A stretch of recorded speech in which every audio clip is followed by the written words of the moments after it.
Hello there, and welcome to the first ever Shit Card Showdown, the budget battle for frame rate fanatics. Our contestants for the battle today are DirectX 11 graphics solutions that can be acquired for $40 or less. We will be benching them all in real-world games and situations based off of two main criteria: price per frame and overall performance.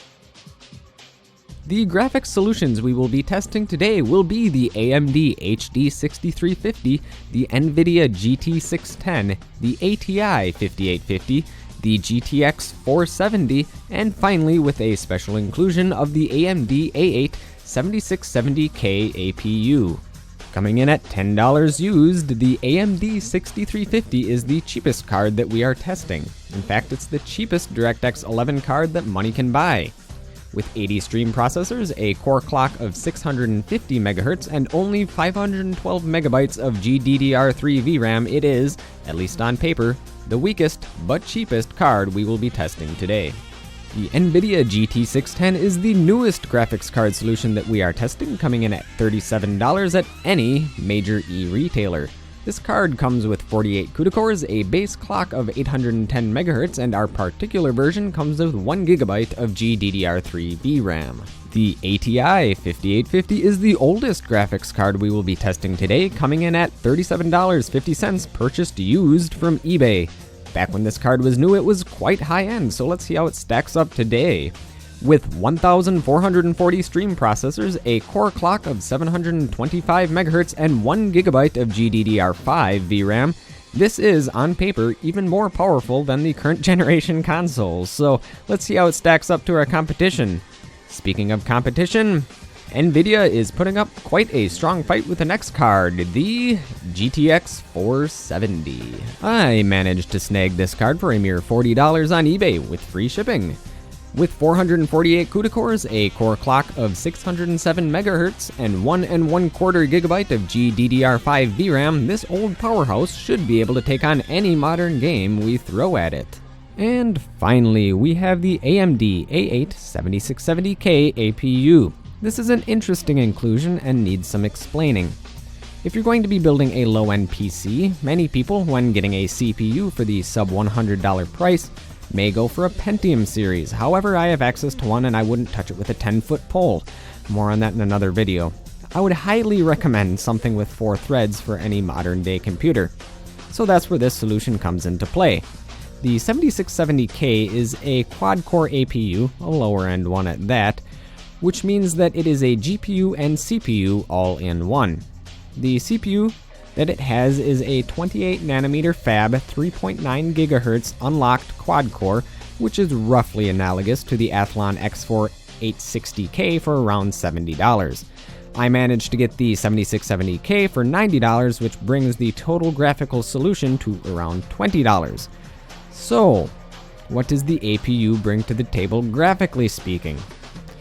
This particular version, which is a lower-end version, has 384 stream processors with a 757 MHz core clock with 2 GB of shared system RAM.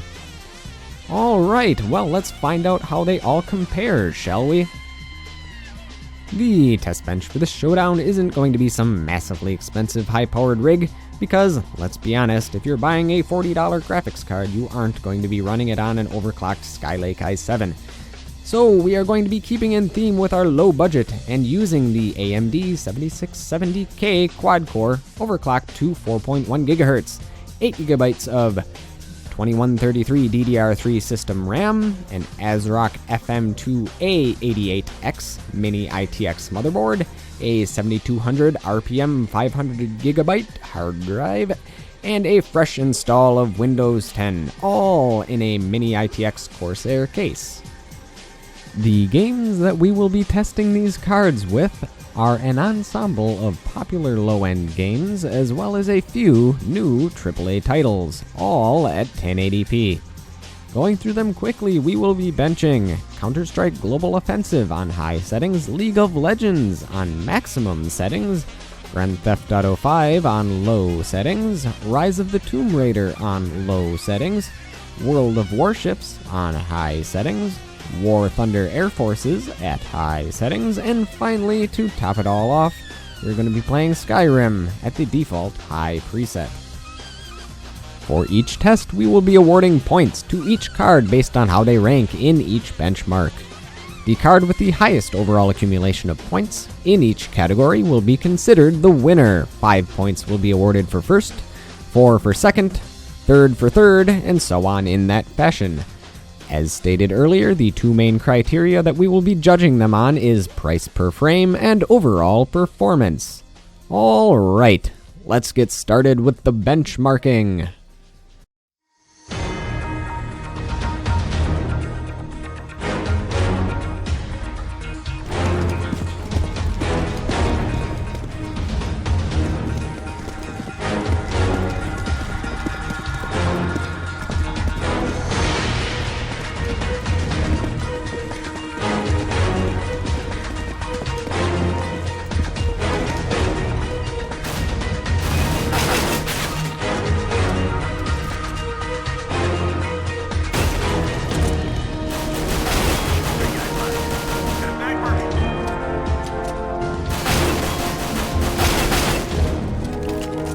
So, on Counter-Strike, the GTX 470 and the ATI 5850 tied for the highest average frame rate, leading to a tie in overall performance. However, with the cheaper price tag of the ATI 5850, it ekes out a win on the price per frame of 1.95 frames per dollar. And with an abysmal performance, the HD 6350 only managed an average of a terrible 11 frames per second. However, the GT 610 with its higher price and nearly equally as bad 12 frames per second managed to achieve the lowest price per frame of a sad 0.32 frames per dollar, or if we convert that into dollars per frame, that's over $3 per frame. That's sad. Next up, we have League of Legends on the maximum preset.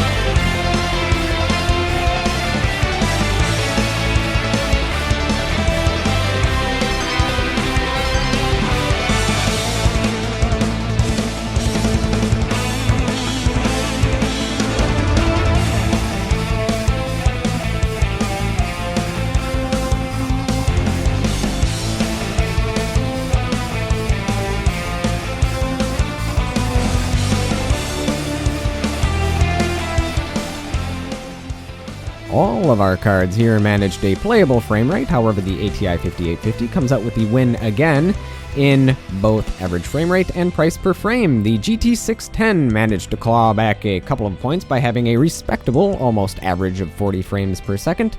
However, with only 1 frame per dollar, again, it sits in last place for value. Now, on to GTA 5 on low settings.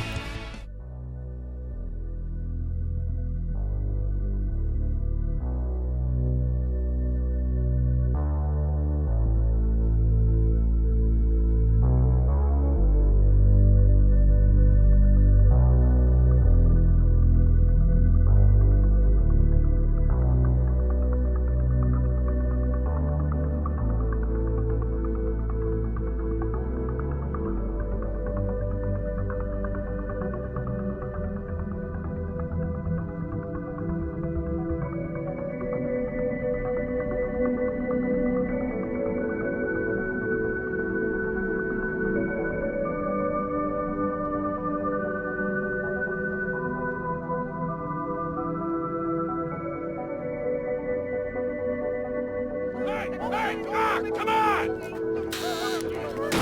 Finally! Don't do anything!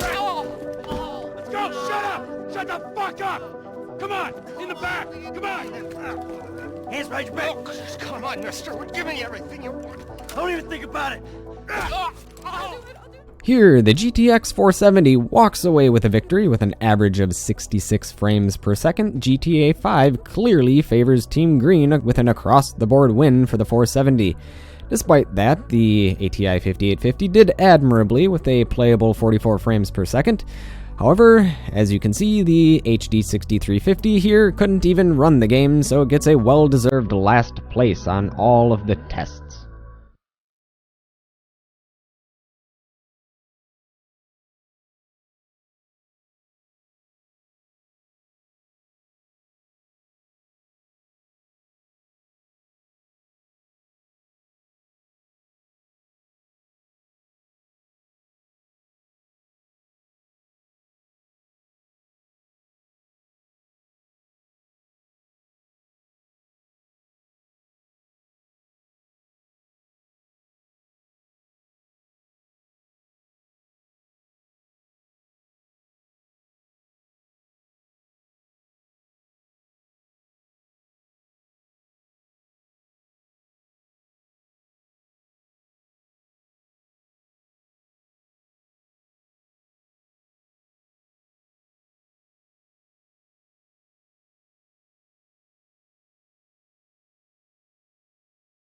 As you can see, that was a very nice looking slideshow. Only two of the cards managed a playable frame rate at all, with the GTX 470 narrowly edging out a victory over the 5850 in both value and overall performance. Right now, the battle for first place is very close with the ATI 5850 and the GTX 470. Both appear to be great cards for the price so far. And next in the lineup is a popular game in Europe and is gaining traction even here in North America, World of Warships. Main turret critically damaged. Enemy cruiser sunk.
Again, bringing up the rear with a great-looking slideshow, we have the 6350 and the GT610.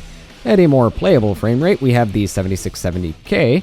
If the resolution or settings were lower, I'm guessing the APU would do just fine. However, taking the lead in style, yet again, we have the 5850.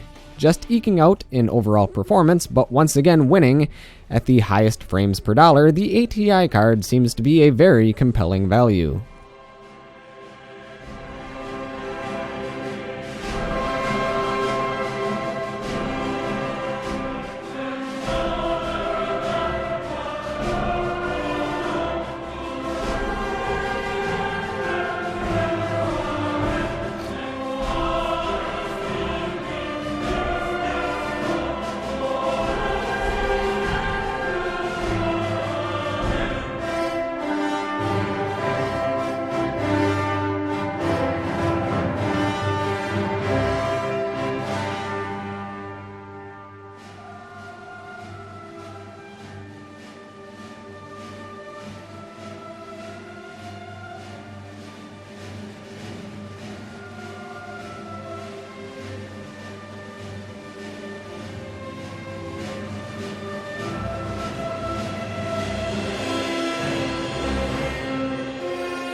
This one surprised me a bit. Not that the 470 walked away with a win, but how good looking this game is and yet how playable it is on the lower end APU.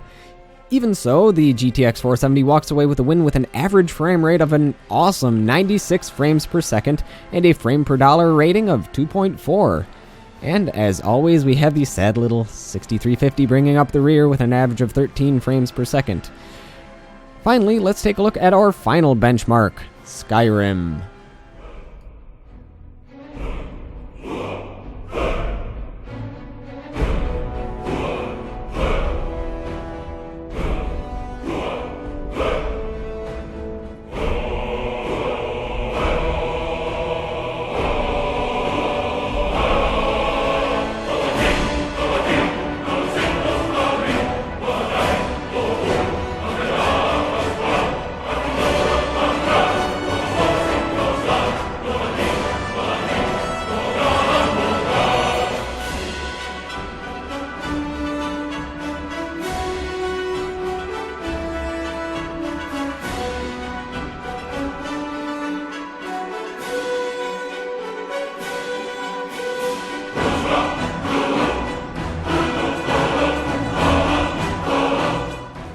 This was by far the closest test, with the 470 just barely beating out the 5850 on average frame rate. However, due to the slightly cheaper price of the 5850, it proves yet again that it is the best value, but just barely.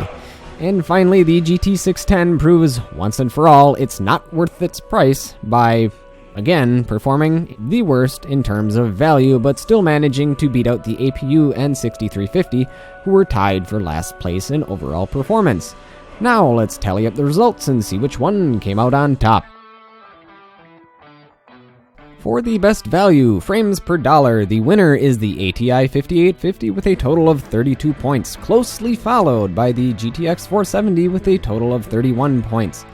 The AMD A-8 7670K came in a solid third place with 18 points scored, and the AMD 6350 and GT610 bringing up the rear with 15 and 8 points respectively.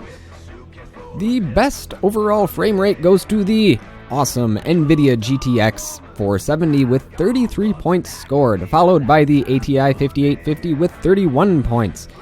The APU and GT610 were close, with the APU barely edging out a third-place victory. As expected, the 6350 got an abysmal total of 7 points and achieved a well-deserved last place. And finally, last but not least, the combined total giving us our overall winner is the NVidia GTX 470 with a solid performance on all levels, keeping up with all of our modern AAA titles tested and having exceptional performance in lower-end games. The GTX 470 is our winner with a grand total of 64 points. The ATI 5850 was extremely close with 63 points total, only one less than the GTX 470. This was an extremely close race for first place, but in the end, the 470 did have a bit better performance in the newer titles, giving it the victory. In a solid third place comes the AMD A-8 7670K APU with 36 points total. Although not really suited for 1080p gaming, this graphics solution would be great for any 900p or 4:3 aspect ratio gamers out there. And with a poor performance for the price, the NVIDIA GT610 comes in fourth with only 25 points total. A whole 3 points more than the AMD 6350, which is apparently the cheapest DirectX 11 card money can buy, and it totally shows. So there you have it. The main thing I would take away from this testing is that an older card that was once high-end will beat out any new, lower-end card that's on the market. Just because a card is old does not mean that it can't keep up with any modern-day gaming needs. I know some of you might be wondering why I chose some video cards versus others, and the real answer is, I used what cards I had. I would like to do more of these budget showdowns, not just for video cards, and I hope that you would like to see more as well, as I love pushing older hardware to its limits. In addition, I don't want to put ads on my video or beg people to donate to some crappy Patreon campaign because I don't have one, so If you would like to see more of this content and have any old, unused, or crappy hardware lying around, feel free to private message me and let me know. I'll make sure it finds use once again in a hardware showcase showdown. Also, if you like this sort of content, share it, subscribe, and all that jazz.